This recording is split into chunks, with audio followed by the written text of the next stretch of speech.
You mentioned Crotonville. Yeah.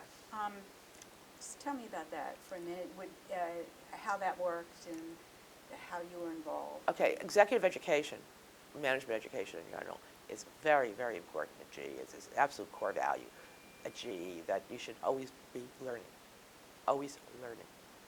And so a lot of the people we hire directly out of college, in fact, most of them, are hired into programs, financial management program, the business management program, marketing program, engineering, a couple of different engineering programs. And the idea of these programs are that you're learning how, you in addition to having a job, your real jobs, but you also have an educational component to it that, during your first couple of years there, you're constantly, learning. You're on a program for 2 years in most cases. And then, as you get more jobs and move up in the organization, there are all kinds of courses at Crotonville for all levels of employees. There's a new manager course, for example. There are courses on communications, how to make effective communications, GE sort of way.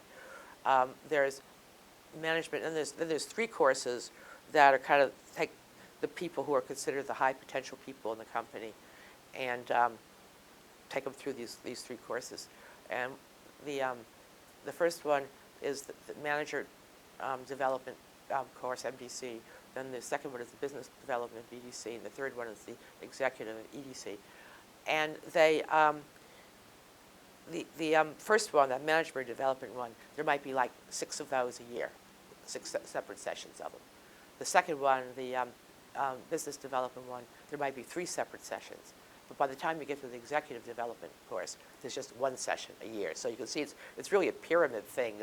And the final one, the EDC one, are people who are probably on the verge of becoming officers, or actually some new officers. Yeah. So but there's always something going on at Crotonville. Also, some businesses use it to bring customers there, and it's huge. They keep adding more dormitory space. I was there for a retirement dinner a few months ago, and stayed overnight. I didn't want to be driving home at midnight, through the backwoods, and I was amazed that, because it had been 3 years since I'd been there, that they had all these new dormitory rooms. And it's gotten really huge. But it's like a college campus. It has classroom buildings. It has dormitory, very nice dormitory building, recreation building, all kinds of public spaces. And I think it's used probably 360 days a year.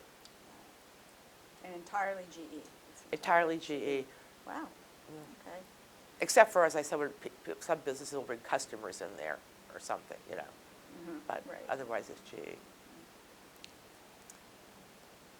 Let's talk a minute about education, PR education, communications education. So do you believe that this next generation of PR practitioners will be equipped with the core values that are necessary to allow them to ethically resolve these complex problems and issues that corporate CEOs are facing nowadays? Well, there are good people in every generation. I don't think, values belong to any particular generation.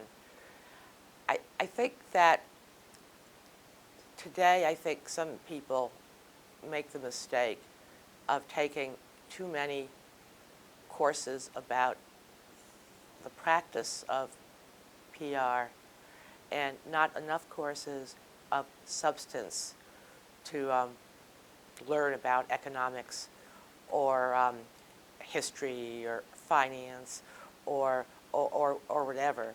I know the reason why I got my MBA while I was working full-time at Con Edison, and the reason why I did it was that suddenly I was being responsible for an annual report, and I literally didn't know the difference between an income statement and a balance sheet. And so I went off and got an MBA. It's invaluable for me, absolutely invaluable, because you learn how to talk the language of business. And but I think now I've totally digressed from your question, but I think that people students, young people, young practitioners, they have to just keep learning, and they have to have just a very broad knowledge of things, or at least a broad knowledge of how to find out things, to give them continuing credibility, and being on top of the world. I think a childlike sense of curiosity is wonderful. I think it helps. I'm still a child.